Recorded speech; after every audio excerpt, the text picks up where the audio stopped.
एक कहानी पढ़ेंगे जो पुराने नियम में लिखा है, न्यायों की पुस्तक। और परमेश्वर ने गिदोन को चुना और कहा तू लड़ने जा।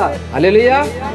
मैं परखूंगा। अब आसमान का खुदा जब परखने लगा तो लिखा है दूसरा पद, तब यहोवा ने गिदोन से कहा जो लोग तेरे संग है वे इतने हैं कि मैं मिद्यानियों को उनके हाथ नहीं कर सकता, नहीं तो इजराइल यह कहकर मेरे विरुद्ध अपनी बड़ाई मारने लगेंगे कि हम अपने ही भुजबल के द्वारा बचे।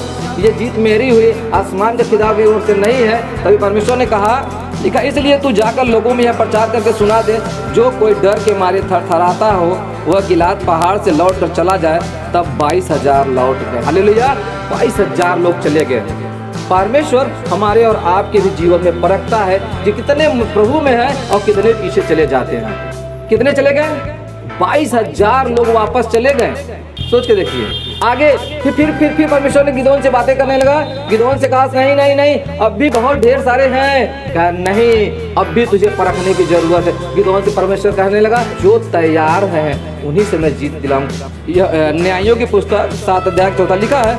फिर यहोवा ने गिदोन से कहा अब भी लोग अधिक हैं, लेकिन परमेश्वर कह रहा अभी भी बहुत है तेरे पास। देखिए क्या लिखा है, अब भी लोग अधिक है, उन्हें सोते के पास ले चल, वहाँ मैं उनके लिए परखूंगा और जिसके विषय में मैं तुझसे कहूँ यह तेरे संग चले वह तेरे संग चले, और जिसके विषय में मैं कहूँ यह तेरे संग न जाए वह न जाए। तब वह उनके सोते के पास ले गया। वहाँ यहोवा ने गिदोन से कहा, यहाँ पर पहले नोटिस करिएगा, जितने लोग थे कुत्ते के समान जो चपड़ चपड़ करके पानी पी रहे थे, परमेश्वर ने कहा उनको अलग रख। आगे लिखा है फिर और वैसा ही उन्हें भी जो घुटने टेक कर पिए, और जिन्होंने मुंह में हाथ लगाकर चपड़ चपड़ कर पानी पिया उनकी तो गिनती 300 ठहरी, और बाकी सब लोगों ने घुटने टेक कर पानी पिया। तब यहोवा ने कहा इन 300 चपड़ चपड़ के पीने वालों के द्वारा मैं तुमको छुड़ाऊंगा, यानी जीत दिलाऊंगा।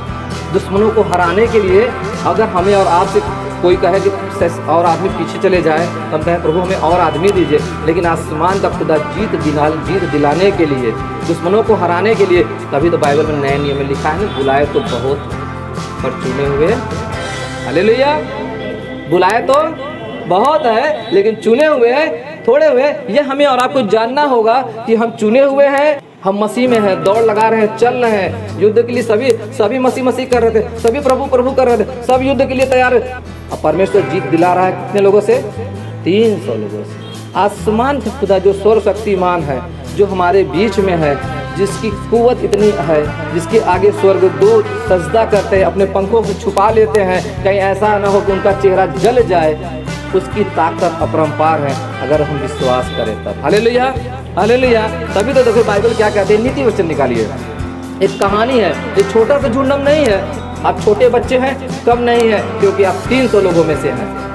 आप स्त्रियां हैं, आप कम नहीं हैं। आप कहिए प्रभु हम न्यायों की पुस्तक 7 अध्याय उस पद से है प्रभु, हम उन 300 लोगों में से हैं प्रभु जिन्होंने प्रभु आपने चुना है, जिन्होंने पानी चपड़ चपड़ कर पा दिया है। पानी चपड़ चपड़ पीने की मतलब समझ रहे हैं ना? पेट भर पीते हैं, घुटने टेक कर पानी पीते हैं, कम पीते हैं।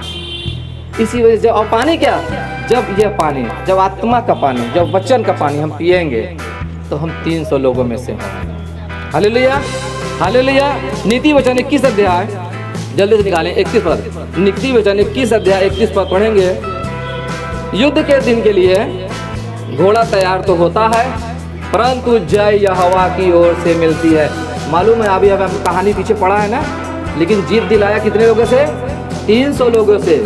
जितने लोग सोचते थे हम बहुत ताकतवर हैं, उन सबको परमेश्वर हटा दिया। जो कहा हम ये कर लेंगे, हम ये कर लेंगे, मैं ये कर लूँगा, मैं ये कर लूँगा, मैं ये कर लूँगा। आपको मालूम होना चाहिए पुराने नियम में परमेश्वर ने कहा मैं जो हूँ, मैं परमेश्वर का नाम है। जो व्यक्ति अगर ये कहेगा कि मैं कर लूँगा, समझ लो वो परमेश्वर बनने की कोशिश कर रहा है। हालेलुया। पुराने नियम में आपने निर्गमन की पुस्तक में पढ़ा होगा ना, मूसा से परमेश्वर बातें करने लगा, मैं जो हूँ सो हूँ। यानी कि आज हमें और आपको मालूम हो जाना चाहिए परमेश्वर का नाम मैं है। हम कभी यह न कहें कि मैं ये कर लूँगा, मैं ये कर लूँगी, मैं ये कर लूँगा। यानी हम परमेश्वर का अपना स्थान बना के हम करेंगे प्रभु तेरी दया से, हम करेंगे प्रभु तेरी दया से। हम छोटे झुंड है प्रभु, लेकिन काम बड़े बड़े परमेश्वर हमारे जीवन में लाता है। एक छोटे छोटे झुंड के बारे में हम बात कर रहे हैं जिसका कोई वजूद नहीं था, जिसे कोई जानता नहीं था, और परमेश्वर उसको बहुत ऊंचा किया। निकालेंगे यूहन्ना की पुस्तक 6 अध्याय 9 पद। यहाँ एक लड़का है, हाँ बस जय मसीह की। इस कहानी को हम लोग सब लोग पढ़े हैं, इस कहानी को हम लोग सब लोग पढ़े हैं। मालूम है कि 5000 पुरुषों को खाना खिलाया यीशु मसीह, खिलाया। यीशु मसीह थोड़ी ना खिलाया है खाना, ध्यान से पढ़िए, वो लड़का खाना खिलाया है। आप कहानी पढ़िए पूरी कहानी की, यीशु मसीह 5000 लोगों को खाना खिलाए। लेकिन युद्ध के दिन के लिए घोड़े तैयार तो होते हैं, हालेलुया। युद्ध के दिन के लिए घोड़े तो तैयार होते हैं, लेकिन जय यहोवा की ओर से यहाँ घोड़ा कौन तैयार किया है? मामूली लड़का, जिसके बारे में माँ बाप का जिक्र नहीं है, जिसको कोई अता पता नहीं। बाइबल में उस लड़के का जिक्र है। आसमान का खुदा हमारा और आपका पिता जो है जीवन की पुस्तक में नाम लिखने जा रहा है। लेकिन हम और आप जब घोड़ा तैयार करेंगे तब। परमेश्वर के लिए ये नहीं जरूरी है कि हम बहुत बड़े उम्र के हो जाएं, हम 50 साल के हो जाएं, हम पढ़े लिखे। ये लड़का साथ पढ़ा लिखा होगा कि नहीं होगा, लेकिन बाइबल में अगर इसका जिक्र है कि इसने घोड़ा तैयार किया। किसके लिए तैयार किया था? 5000 लोगों को खाना खिलाने के लिए। चेले कह रहे प्रभु यहाँ एक लड़का है जिसके पास 5 रोटी 2 मछली है, 5000 लोगों को खाना खिलाया। आसमान का खुदा क्या कहा?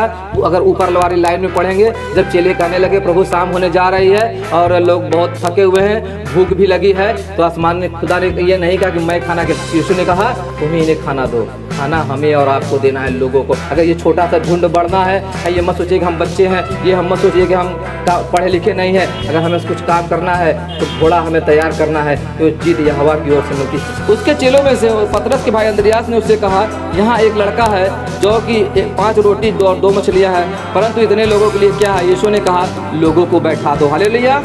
यीशु ने रोटी बांटने के लिए क्या कहा? सबसे पहले लोगों को बैठा दिए। आपको मालूम है जब शादी ब्याह में हम जाते हैं, अगर जो खड़े रहते हैं पुराने समय में तो उनको खाना नहीं मिलता था। अब तो खड़े वालों को पहले खाना मिलता है, बफर सिस्टम। लोगों को बैठा दो। जितने लोग बैठेंगे, यीशु ने कहा लोगों को बैठा दो। शायद वो बहुत थके लोग थे, लोगों को जो बैठेगा, जो प्रभु के उपस्थिति में बैठेगा, जो प्रभु के आनंद में बैठेगा, जो प्रभु के समय में बैठेगा, जो प्रभु के समय में भोर में बैठेगा, प्रभु उसको ही वचन की रोटी देगा। हालेलुया। हम छोटे झुंड नहीं हैं। एक लड़का छोटा सा 5000 लोगों को खाना खिलाने के लिए आगे बढ़ा, हाथ बढ़ाया, कदम बढ़ाया।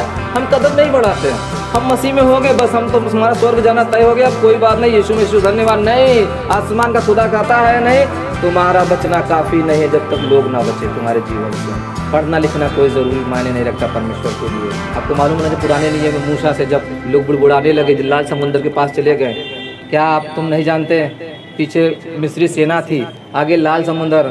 आपको मालूम है जब पुराने नियम में जब निर्गमन की पुस्तक पढ़ेंगे, न ऊपर लिखा है और न नीचे लिखा है। जब ये बात हो रही थी, मूसा ने परमेश्वर से बातें भी नहीं किया। मूसा का विश्वास वहाँ पर इतना मजबूत हो गया, मूसा ने कहा सुनो, जिन मिस्रियों को तुम आज देख रहे हो वो तुम आज के बाद फिर कभी नहीं देखोगे। आसमान का खुदा से परमेश्वर मूसा हर बार बात करता था, जब विपत्ति आती थी हर बार मूसा बात करता था, लेकिन लास्ट के समय में मूसा परमेश्वर से वहाँ बातें नहीं किया और बड़े हियाव के साथ कह रहा था कि जिन मिस्रियों को तुम देख रहे हो आज के बाद तुम नहीं देखो। आसमान खुदा हमें भी और आपको कह रहा है, जो मुसीबत हमारे जीवन में है आज के बाद यीशु मसीह के नाम हम कभी नहीं देखेंगे। आसमान का खुदा लाल समंदर को जब 2 भागों में कर सकता है, तो हमारे दुश्मन चाहे छोटे हों चाहे बड़े हो, चाहे कितने भी बड़े हों, मैं बताना चाहता हूँ, लेकिन हमें और आपको क्या करना है? खड़े रहना है। मूसा ने क्या कहा? आज तुम खड़े खड़े उद्धार देखोगे। हमें खड़े खड़े उद्धार देखने के लिए परमेश्वर तैयार किया है, लेकिन हम युद्ध के दिन के लिए घोड़े तो तैयार करेंगे पहले तब ना। हम घोड़े नहीं तैयार करते। जब घोड़े नहीं तैयार करेंगे तो जीत यहोवा परमेश्वर हमारे जीवन से कैसे दिलाएगा? हालेलुया। लिखा है लोगों को बैठा दो, और उस जगह बहुत घास थी, तब लोगों जिनमें पुरुषों की संख्या लगभग 5000 की थी बैठ गए। Hallelujah hallelujah. आपको मालूम यही पुस्तक लूका पुस्तक में लिखा है, यीशु ने कहा 50-50 पाँति करके बैठा दो। 5000 लोगों को 50-50 करके बैठाना है। कितना टाइम लगेगा? बहुत टाइम। लोग भूख के मारे तड़प रहे हैं। परमेश्वर हम सब का परमेश्वर, वो हम और जब तक नियम से नहीं चलेंगे वो रोटी हमें और आपको नहीं। हम सोचते प्रभु हम जल्दी हैं, हम बहुत पहले हैं, हम 10 साल से मसीह में हैं, हम हमारा ज़्यादा पुराने, हम जल्दी रोटी दे दीजिए। नहीं, आसमान का खुदा का तो पहले लोगों को 50 करके पाँति में बैठा दो। लोग तड़प रहे हैं, अरे प्रभु जल्दी रोटी दो। यीशु ने कहा नहीं, 50-50 करके बैठाओ। 50 करके बैठाया होगा तो कितने कै पाती होगी? गिनना भी मुश्किल हुआ होगा।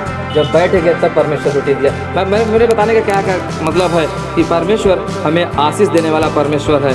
और एक कहानी और ले चलेंगे एलीशा के लिए, एलीशा की तरफ ले चलेंगे हम। हमें तैयारी होना है, हमें घोड़े तैयार करना है। दूसरा राजा, ये भी गैर मामूली स्त्री थी, इसके पास कुछ था नहीं, धन दौलत भी नहीं था, और हमारे पास भी बहुत ज़्यादा धन दौलत नहीं था। तब आसमान का खुदा, हम तो मामूली जो थे, आसमान का खुदा हमें और आपको अपना निज पुत्र और पुत्री बनने का वारिस दिया है। हालेलुया। हम तो मामूली थे ना, कोई जानता नहीं था, लेकिन जितने लोग मसीह में आए, लिख पढ़ेंगे दूसरा राजा 4 अध्याय 1 पद।